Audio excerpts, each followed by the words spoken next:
Hello दोस्तों, स्वागत करते हैं आप सभी का आपके अपने यूट्यूब चैनल जैकपुर पे। आज के इस वीडियो में हम लोग क्लास 10th का हिंदी ए का एक चैप्टर है आपका लखनवी अंदाज, जिसका टेस्ट आप लोगों का अगस्त के प्रथम सप्ताह में होने जा रहा है।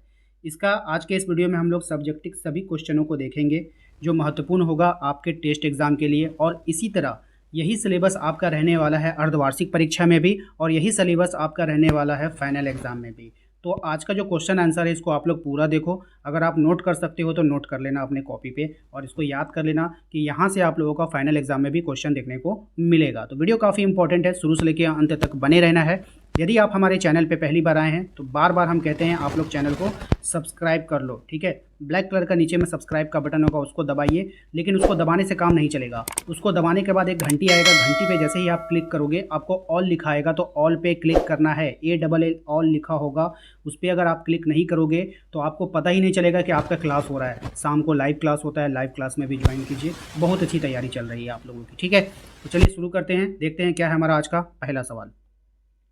सबसे पहले सवाल में देखिए क्या है, कह रहा है कि बिना विचार, ठीक है, थोड़ा सा कलर चेंज कर लेते हैं ताकि आप लोगों को समझ में आए।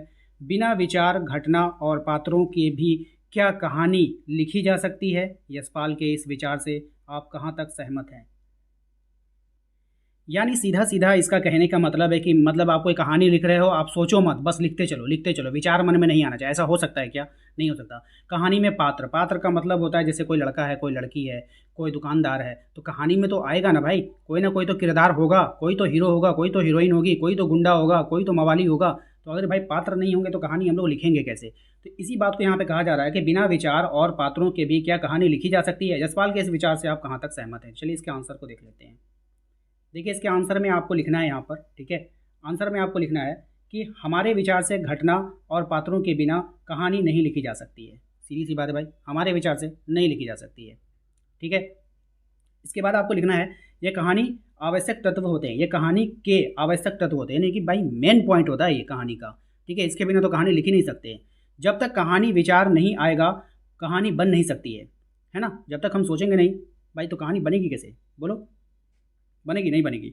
घटना कहानी को आगे बढ़ाती है और पात्रों के द्वारा कहानी बनाई जाती है। इसलिए यशपाल के विचार से हम सहमत नहीं हैं। सीधी सी बात है, हम उनके विचार से सहमत नहीं हैं, ठीक है। चलते हैं नेक्स्ट सवाल पे। अगला सवाल देखो क्या है। अगले सवाल में कह रहा है कि लखनवी अंदाज नामक व्यंग का क्या संदेश है? लखनवी अंदाज नामक जो एक व्यंग है, एक हास्य है, उसका क्या संदेश है आपको बताना है, ठीक है। आते हैं आंसर पे। आंसर में कह रहा है आपका लखनवी अंदाज नामक व्यंग में लेखक कहना चाहता है कि जीवन में स्थूल और सूक्ष्म दोनों का महत्व है। भाई जीवन में अगर कोई ऊंचाई के स्थान पर है तो उसका भी महत्व है, अगर कोई नीचे स्थान पर है उसका भी महत्व है, दोनों का महत्व है। केवल गंध और स्वाद के सहारे हम पेट नहीं भर सकते हैं। केवल गंध और स्वाद के सहारे हम पेट नहीं भर सकते हैं। जो लोग इस तरह पेट भरने और संतुष्ट होने का दिखावा करते हैं वो क्या हैं? ढोंगी हैं। वो क्या हैं? ढोंगी हैं। भाई सही बात है ना। चलिए अगले सवाल पे आते हैं। अगला सवाल है हमारा, नवाब साहब खीरे की तैयारी और इस्तेमाल से थक कर लेट गए, इस पंक्ति में छिपे व्यंग को स्पष्ट करना है। यानी इस पंक्ति में कौन सा व्यंग है आपको बताना है ना। नवाब साहब क्या किए? खीरे की तैयारी की और इस्तेमाल करके थक कर लेट गए। भाई खीरे की तैयारी करके कोई थक कर लेटता है भला? नहीं ना। तो इसका व्यंग को स्पष्ट करना है। क्या है व्यंग? चलिए देखते हैं। आंसर में है इसका कि नवाब साहब खीरे की तैयारी और इस्तेमाल से थक कर लेट गए, इस पंक्ति में व्यंग छिपा है। सही बात है भाई, इस पंक्ति में क्या छिपा है? व्यंग छिपा है, ठीक है। लेखक ये कहना चाहता है कि लखनवी नवाबों की सारी जिंदगी छोटी छोटी बातों में नज़ाकत दिखाने में बीत जाती है। यानी लखनऊ के जितने नवाब होते हैं ना, उनका पूरा ज़िंदगी उनका नवाबी झाड़ने में गुजर जाती है ना। छोटा छोटा नज़ाकत दिखाने में उनकी सारी ज़िंदगी गुजर जाती है। सुबह उठने से लेकर रात के सोने तक अपनी नवाबी शान के लिए, शाम नहीं होगा यहाँ पे, सुधार कर लीजिएगा, शान होगा, ठीक है। नवाबी शान के लिए नवाबी शान को लिए लिए फिरते हैं। हाँ, नवाबी शान को लिए लिए फिरते हैं। वे अपने नखरे भरे अंदाज में ही जीवन गर्क कर लेते हैं, ठीक है। वे अपने नखरे भरे अंदाज में ही जीवन गर्क कर लेते हैं। तो ये इसका आंसर हो गया, इसको आप लोग नोट कर लेना। चलिए नेक्स्ट सवाल पर है। लेखक को नवाब साहब के किन हाव भाव से महसूस हुआ कि वो उनसे बातचीत करने के लिए तनिक भी उत्सुक नहीं है? यानी लेखक को नवाब साहब के किन हाव भाव से महसूस हुआ, यानी उसको पता चला कि उनसे बातचीत करने के लिए वो तनिक भी क्या है, उत्सुक नहीं है। ठीक है, चलिए इसके आंसर को देखते हैं। जब लेखक नवाब साहब के डिब्बे में घुस गया, नवाब का हक नहीं होगा, नवाब साहब होगा, तो यहाँ पर आपका हो जाएगा नवाब साहब। ठीक है, जब लेखक नवाब साहब के डिब्बे में घुस गया तब उन्होंने देखा कि लखनवी की नवाबी नस्ल का, यानी लखनऊ के जितने लोग नवाब होते हैं उन्हीं की औलादों को क्या बोला जाता है, नवाबी नस्ल, है ना।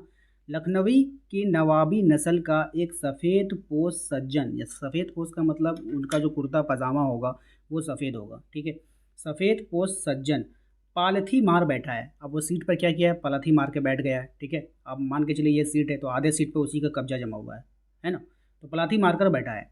लेखक के आने से उसके हाव भाव में ऐसा लगा कि उस सज्जन के एकांत में बाधा आ गई। अब जैसे मान के चलो आप जा रहे हो डब्बे में, ठीक है, लेखक वहाँ पे जो है नवाब साहब जो है देखे होगा कि एक सीट पे बैठे हैं, तो जैसे ही आप जाओगे तो अब नवाब साहब को क्या लगेगा पता है ना, नवाब साहब को लगेगा अब ये आदमी आएगा, बोलेगा पैर मोड़िए जरा, बैठेंगे हम। ठीक है, तो उसके क्या हुआ, हाव भाव में ऐसा लगा कि सज्जन के एकांत में बाधा आ गई, यानी कि अब वो अकेले में बैठना चाह रहा था, अब उसके एकांत में क्या आ गया, बाधा आ गया। ठीक है, इस तरह नवाब साहब ने लेखक की संगति के लिए भी तनिक उत्साह नहीं दिखाया। अब नवाब साहब, अब बताइए, वो पलथी मार के बैठा है। ठीक है, इस लाइन को समझिए आप लोग, वो पलाथी मार के बैठा है, अब वहाँ पे कोई आदमी आ जाएगा, अब वो उसको घूरेगा, घूर कर देखेगा, घूर कर देने क्या मतलब, पैर मोड़िए हम बैठेंगे। तो इसमें क्या नवाब साहब को खुशी होगी, नहीं होगी, नवाब साहब को तनिक भी उत्साह नहीं हुआ, यानी कि खुशी नहीं हुआ कि ये आदमी आ गया मेरे पास बैठने के लिए। तो बैठने के लिए मतलब संगति, साथ में बैठने के लिए, तो उसको तनिक भी उत्साह नहीं दिखाया। बात समझ में आई ना, तो ये इसका राइट आंसर हो जाएगा, इसको आप लोग नोट कर लो। तो उम्मीद करते हैं कि आप लोगों को आज का ये वीडियो पसंद जरूर आया होगा। वीडियो के लिए 100 लाइक का टारगेट है, आप लोग प्लीज़ वीडियो को लाइक कर दो। आप लोग लाइक नहीं करते हो, प्लीज़ लाइक किया कीजिए, शेयर कर दीजिए सभी दोस्तों के साथ, और सब्सक्राइब नहीं किया तो प्लीज़ सब्सक्राइब करके बेल आइकन को दबा लीजिए ताकि आने वाली हर एक वीडियो का नोटिफिकेशन आपके मोबाइल पर चला जाए। मिलते हैं अगले वीडियो में।